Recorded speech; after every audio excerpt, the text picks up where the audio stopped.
There's a number I'm too embarrassed to say out loud. It's the amount I lost. Not to a scam, not to a dodgy investment, not to some bloke in a pub with a guaranteed tip. I lost it to my own savings account. For 7 years, sitting at 0.4%, while inflation quietly ate it alive.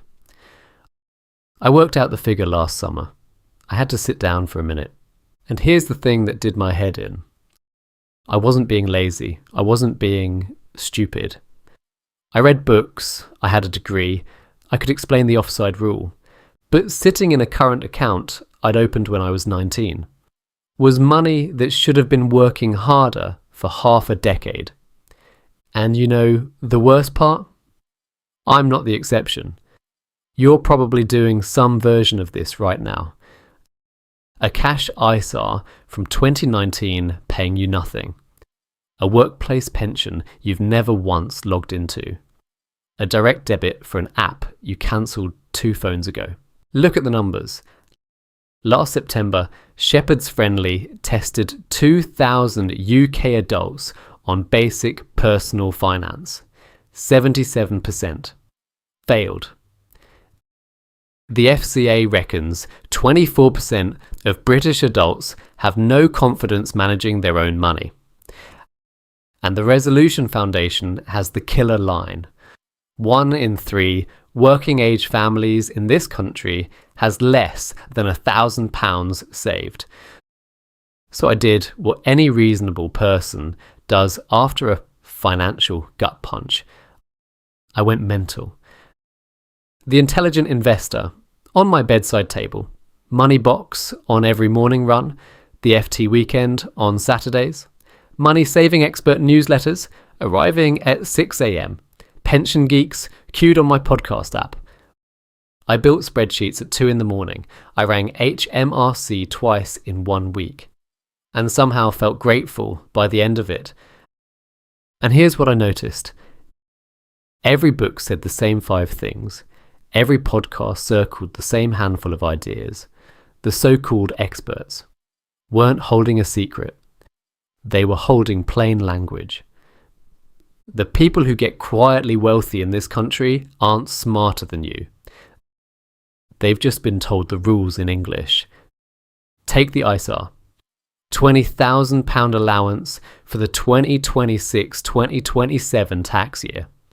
46% of UK adults have a cash one. 26% have a stocks and shares one. And only 7% of holders ever max it out.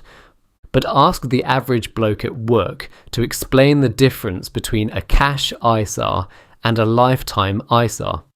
And you'll get a vacant nod. That's not his fault. That's a country that teaches you Pythagoras, but not how to read your own payslip. So, hi, I'm Sammy, mid-30s, British, paid PAYE for a decade before I had any real idea what PAYE actually meant. I'm not a financial advisor. I can't sit you down and tell you to buy this fund or that one. But I am the bloke who's read the books so you don't have to. Who's calculated his own marginal tax rate on a Sunday afternoon? Who's compared every SIP platform in Britain on a single spreadsheet for fun? And the entire point of this channel is to be the smart mate at the pub who actually answers your money question. Instead of changing the subject, quick promises. Every video on this channel is UK only. UK tax codes, UK platforms, UK pensions. If you click a Sam Talks Money video, you will never hear the words 401k.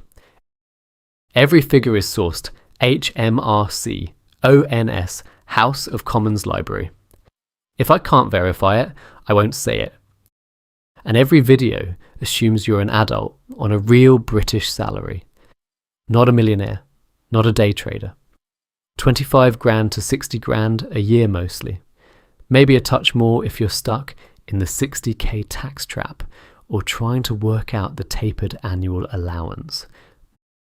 No hype, no wealth secrets, no screaming Lamborghini thumbnails. Just the stuff your school should have taught you. So, back to that number, I was too embarrassed to say out loud. I'm not going to tell you what mine was, but I'd bet, quietly, in the back of your mind, you've got one too. A direct debit, a neglected cash ISA, a pension you forgot to consolidate when you left that job in 2022. Tonight, and I mean tonight, before you go to sleep, log into one financial account you haven't checked in 6 months. Just one. Read it. Don't change anything. Just look. That's how this starts. Hit subscribe. See you then. Cheers.